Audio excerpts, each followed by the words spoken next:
Hey guys, it's the most electrifying woman in travel, Katie from the K Show blog here, and today we're talking all about what to pack for your trip to Bonaire. And I mostly just want to share a few of the things that I think helped make my trip as great as what it was, added a little bit of practicality, a little bit of convenience, and just made it a wonderful time. So hopefully they can help you too. And before we get started, I just want to mention if you want any more information on any of this stuff, check out the description because everything you need is there. I'll put links to all the products and I'll also put a link to my detailed blog guide, which will have everything in a nice little list cheat sheet for you. So just go there for more information. But for now, let's get into it. First things first, a waterproof satchel. So if you plan to go swimming or snorkeling, but you don't have anyone to leave your valuables with at the beach, you're gonna want a waterproof satchel so you can keep your stuff on you and keep it dry. I use this one. And like I said, there's going to be links to everything in the description. But this one I mostly just use for rental car keys, ID and a bank card for myself and my husband. We were together on this trip. So we fit all of that and just one of us had the satchel while we were swimming. You could probably fit a phone in there, I think. I just never take my phone out swimming. So like I didn't do it, but I think I could fit a phone in there as well. These are really inexpensive. They come in a 2-pack actually, and they also have a mobile phone waterproof carrier with a lanyard on it as well, so you could also have just taken that if you want to swim with your phone. As long as you follow the directions for them, you'll be able to clip it to yourself and keep everything dry while you're swimming. There's just these like 3 little seals that you close and then roll it over. It's pretty simple, but definitely check the directions before you go out in the water with it. The only thing I've noticed with these is if you like to dive down in the water a lot, perhaps it's the pressure or something, but I noticed that water was leaking in if we were diving down. So what we did for it is just, I don't know if you can see it there, there's like a sandwich sized Ziploc bag. So we put everything in that first and then put it in this big one. And so just so there was like a double layer of protection, and that seemed to work as a good workaround to keep everything dry. If you're just floating on the top of the water and just want to keep yourself dry, then you probably don't need that. But this is super cheap, a great little investment if you like beach vacations. The second one I have to share is another waterproof bag, but this one is a dry bag. As you can see, it's a considerable amount larger, and I would share this one for 2 different reasons. You could probably snorkel with it, but I didn't, I wouldn't. It's just too big and you wouldn't be able to dive down at all, which is what I like to do, so I haven't done that. The reason I would recommend this one is firstly because it helps keep your wet stuff separate from your dry stuff if you're going to be out and about adventuring all day. So when I was out, I would put wet stuff in this one, snorkel gear, selfie sticks, wet towel, everything wet went in this one. And this helped because the car rental companies were pretty like sticklers for keeping the car very clean and very dry, and they didn't want it getting wet and sandy at all. So keeping my wet stuff in this and just putting it in the trunk of the car just like helped keep that organized and helped us prevent getting any extra fees for cleaning when we left. So that was one reason I recommend having it, just to separate your wet and dry gear. These are also great to have in case it rains, if you're going to be traveling anywhere where it rains a lot or you live somewhere where it rains a lot, because you can put all your stuff in here and then actually just cross-body it over your back like a backpack. And I've used this in like Costa Rica where it would rain just at random times of the day, and it was so helpful for that. So I really would always take this if I was going to be traveling somewhere, either for a beach vacation or somewhere where there's a potential for rainy days. This one's also fairly cheap, lasts a long time, and it came with the waterproof mobile phone lanyard thing as well. The next one is a reusable shopping bag. Now if you plan to be getting any food from the grocery store while you're there, it doesn't hurt to just have your own reusable bag because Bonaire doesn't do plastic bags at all. So if you rely on the grocery store, you would have to buy one of their sort of bigger, bulkier bags, or maybe ask for a box or something like that. I would recommend just taking your own for convenient. I bought a 3-pack of these years ago, maybe in 2018 or 19 or something, and they're still going great. I'm a carry-on traveler and it really doesn't interfere with my packing at all to have a couple of these because they take up such little space and weight, so they're really easy to travel with. They also double as a beach bag. I was using it for some of my beach stuff as well when I went to the beach, so that's great. But just really handy to have, and then when you're picking up your groceries, you're ready to go, you don't have to worry about anything. Next one is some sandals. These are great for hot weather trips because you can still have something a little bit sturdy, a little bit slip resistant, but your foot gets to breathe, you know, you don't have to be overheating your feet because you're not in a big sneaker. So I love these. These are the Lunar sandals. I also got these off Amazon, and they have quite a firm sole. So you have a lot of durability and slip resistance in these ones.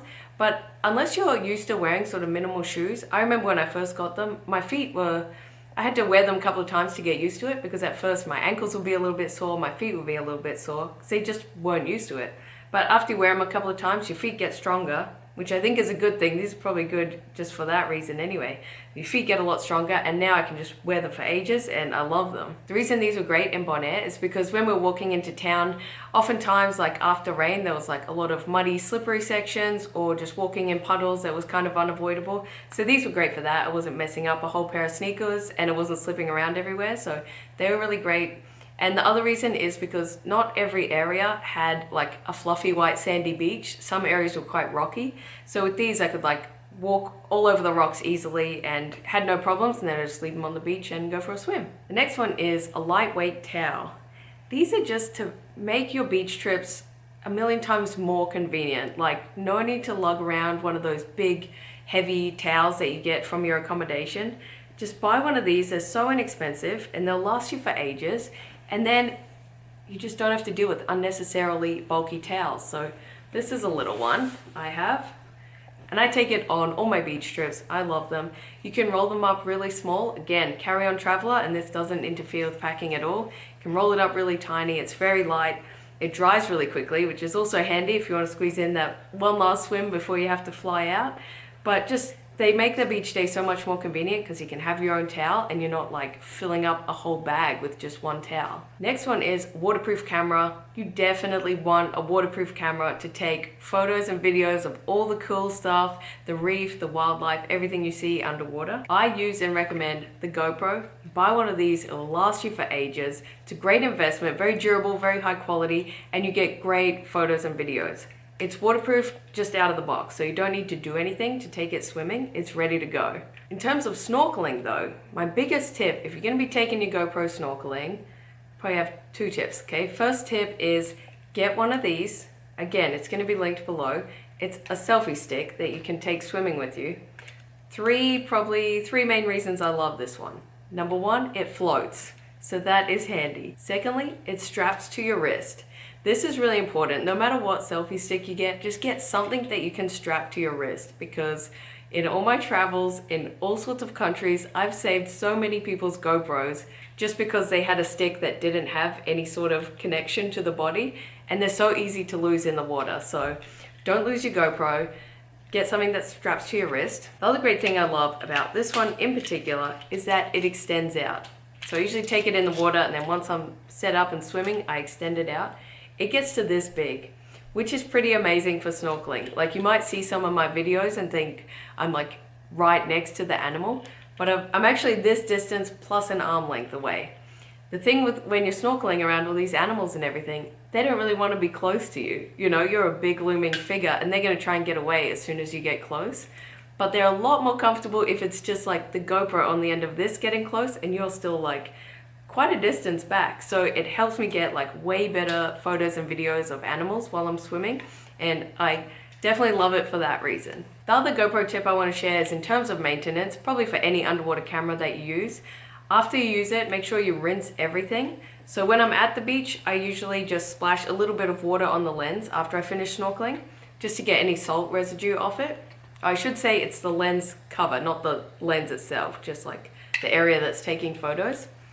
And then when I get home at night, I take everything in the shower with me and give it a good rinse. Like I take all the pieces out and make sure everything's rinsed off at the end of the day. You just want to make sure everything's nice and clean to get all the salt residue off, because it's really annoying on all your equipment. And then just wipe the lens cap, make sure that's clean and dry, because you don't want to have like a really cool photo of you in the water or something, but then there's actually like white streaks all over it from salt residue. So just keep it rinsed and clean and it will treat you well. You treat your equipment well, it will treat you well. Lastly, we'll go over some clothing tips. Easiest place to pack for. I don't think you'll need very many tips for this. It's super casual, super beachy, and super just easy to pack for, really. So just bring your swimmers, bring a beach cover-up dress, bring a shirt and shorts, a nice maxi dress for dinner, and you really don't need much else. A pair of sandals for the day, a pair of nicer sandals for the evening. Like, keep it super casual, lightweight, beachy. It's an easy trip to pack for. So I hope that helps you get ready for your trip to Bonaire. And remember, I have all the links in the description if you want to check any of this stuff out, as well as the link to my detailed cheat sheet blog guide, which will have all this in one place and all the information you need to get ready. I have my other travel guides for Bonaire too, if you want to check those out and help with your travel planning. And if you have any questions, just let me know. Lastly, if you liked the video, if you got anything out of it, please don't forget to tell YouTube you liked the video, because they need to know as well. Leave me a comment, let me know, hit the thumbs up button, and subscribe to my channel if you haven't already. Other than that, I'll see you next time. Bye!